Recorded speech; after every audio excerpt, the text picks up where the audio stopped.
Hello students. Class 9th में हमारा जो चैप्टर चल रहा है वो है दो चर वाले रैखिक समीकरण लीनियर इक्वेशंस इन टू वेरिएबल। तो उसकी एक्सरसाइज 4.3 हम इस वीडियो में स्टार्ट करने वाले हैं। तो क्वेश्चन आपके पास हिंदी और इंग्लिश दोनों में है। क्वेश्चन नंबर 1 है, दो चर वाले निम्नलिखित रैखिक समीकरणों में से प्रत्येक का आलेख खींचिए। Draw the graph of each of the following linear equation in two variables. तो आप देख सकते हैं कि फर्स्ट क्वेश्चन में जो फर्स्ट पार्ट है x plus Y equal to 4, ये लीनियर इक्वेशन है, रैखिक समीकरण है। इसका हमें यहां पर ग्राफ बनाना है। तो ग्राफ बनाने के लिए सबसे पहला चीज जो आपको करना है वो क्या है, ये मैंने यहां पर लिख दिया। वो लीनियर इक्वेशन, वो रैखिक समीकरण, इसमें दो वेरिएबल्स हैं x और y, जिनको हिंदी में चर कहते हैं। अब आपको क्या करना है, दोनों चरों में से, दोनों वेरिएबल्स में से तुम्हारी मर्जी है, किसी भी एक वेरिएबल की अलग अलग वैल्यूज रखते जाओ। इसका मतलब क्या है कि जैसे मैं सपोज x चूज कर रहा हूं, तो मैं x की कोई भी वैल्यू स्टार्टिंग में रख लेता हूं। मैं मान लो यहां पर 0 रख रहा हूं, x की वैल्यू में 0 रख देता हूं। तो कहां रखूंगा ये x की वैल्यू 0? इस x की जगह। अगर इस x की जगह ये 0 रख दूं मैं, तो ये बन जाएगा हमारे पास 0 प्लस वाई इक्वल टू 4।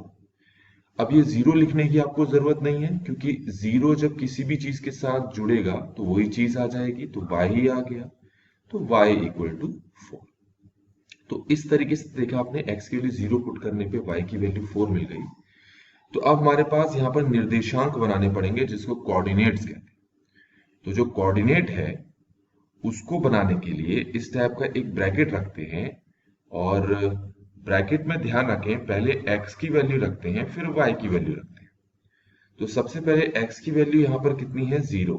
ये देखिए 0 है, कॉमा, फिर y की वैल्यू रखेंगे जो कि कितनी है यहां पर? 4।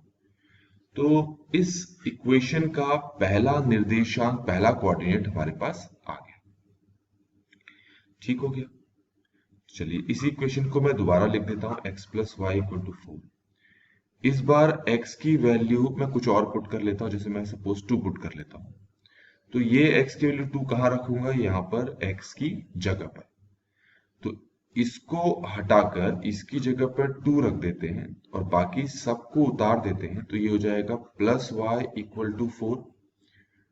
2 को जब यहां पर शिफ्ट करेंगे तो ये हो जाएगा y इक्वल टू 4 माइनस 2, और 4 माइनस 2 कितना होता है? 2। तो x की वैल्यू 2 रखने पर y की वैल्यू 2 मिल चुकी है। तो इससे हम क्या कर सकते हैं? निर्देशांक बना सकते हैं। और निर्देशांक बनाने का तरीका मैंने ऊपर बताया कि पहले x की वैल्यू रखी जाती है फिर y की वैल्यू। तो x की वैल्यू कितनी है? 2। तो उससे y की वैल्यू कितनी मिल गई? 2 मिल गई। तो ये हमारे पास आ गया निर्देशांक, कोऑर्डिनेट्स आ गए। अब हमें क्या करना है, मैं इस इक्वेशन को फिर से लिख दे रहा हूं, x plus Y equal to 4। और इस बार x की, वो तुम्हारी मर्जी है कि कोई भी वैल्यू तुम रख रहे हो। जैसे इस बार मैं x की वैल्यू तुम्हें माइनस में रख के दिखाता हूं। अब x की जगह ये जो x है, इस x की जगह -1 रखा जाए। तो इसको हटाओ, -1 लाओ, तो इसकी जगह -1 हम रख देते हैं। बाकी सबको एज इट इज उतार देते हैं, प्लस वाई इक्वल टू 4 उतार दिया। अब ये -1 यहां जाएगा, तो y का y इक्वल टू 4 का 4, और जो ये -1 जब यहां चला गया तो वो हो जाएगा +1। तो y की वैल्यू कितनी आ गई? 5। तो इससे हम एक निर्देशांक, एक कोऑर्डिनेट्स बना सकते हैं। और वो बनाने का तरीका क्या है कि पहले x की वैल्यू रखी जाए फिर y की वैल्यू। तो x की वैल्यू मैंने -1 रखी और y की वैल्यू मुझे क्या मिल गई? 5। तो ग्राफ बनाने के लिए आपको इस तरह के 3 निर्देशांकों की जरूरत पड़ेगी, 3 कोऑर्डिनेट्स की जरूरत पड़ेगी। आप 3 से ज्यादा भी बना सकते हो, लेकिन कम से कम आप 3 यहां पर दिखाएं। तो अब हमारे पास ये जो 3 निर्देशांक है, 3 कोऑर्डिनेट्स हैं, अब इनकी पोजीशन दिखाने का टाइम है। तो सबसे पहला क्या है 0,4। तो मैं यहां पर पहले शो कर देता हूं कि हमें क्या क्या दिखाना है। 0,4 दिखाना है, फिर 2,2 दिखाना है और लास्ट में -1,5 दिखाना है। तो सबसे पहले हमें ये दिखाना है बच्चों कि 0,4। 0,4 का मतलब है कि x की वैल्यू 0 और y की वैल्यू 4। सिंपल सा मतलब है कि दोनों में से जिसकी वैल्यू 0 है आप उसको दिखाने के बजाय सिर्फ दूसरे की वैल्यू दिखाएं। यहां के केस में y की वैल्यू 4। तो 0,4 कहां पर होगा? 0,4 का मतलब है x की वैल्यू 0, y की वैल्यू 4। तो y की वैल्यू तो आपको इसी एक्सेस में मिलती है।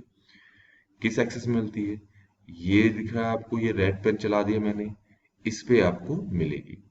तो y की वैल्यू 4 कहाँ है? ये देखिए, ये आ गया, मैंने डार्क कलर से कर दिया, ये आ गया आपका 0,4।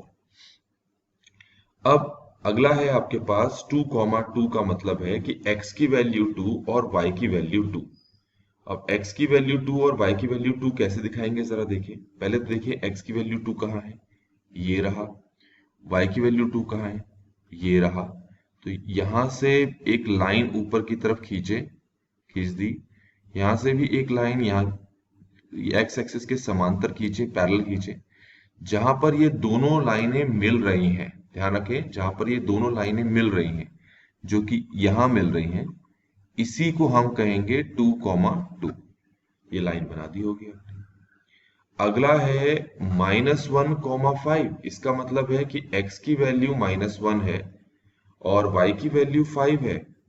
x की वैल्यू -1 कहाँ है बच्चों? ये देखो, ये है। और y की वैल्यू 5 कहाँ है? ये है।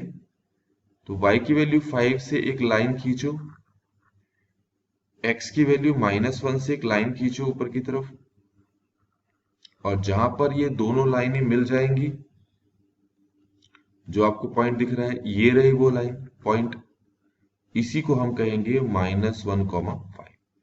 तो इस तरीके से बच्चों आपने देखा कि हमने किस तरीके से ये तीन जो निर्देशांक है इनको ग्राफ में दिखा दिया।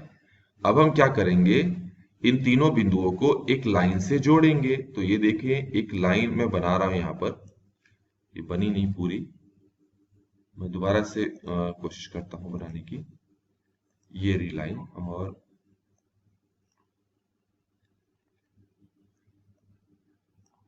लाइन बन नहीं रही है, मैं फिर से कोशिश करता हूं। ये हमारे पास एक लाइन बननी है यहां पर। तो इन तीनों बिंदुओं को जोड़ने पर हमारे पास जो लाइन बन रही है, आप देख सकते हैं, ये है वो लाइन। तो मैंने लाइन यहाँ पर खींच कर दिखा दी, जो तीनों बिंदुओं से पास हो रही है। और इसी लाइन की जो इक्वेशन है वो है आपके पास x + y = 4। तो इस तरीके से बच्चों हमने ये जो पहला क्वेश्चन है इसका ग्राफ प्लॉट कर लिया है। आई होप कि आपको ये सारा चीजें समझ में आ गई होंगी। Thanks for watching.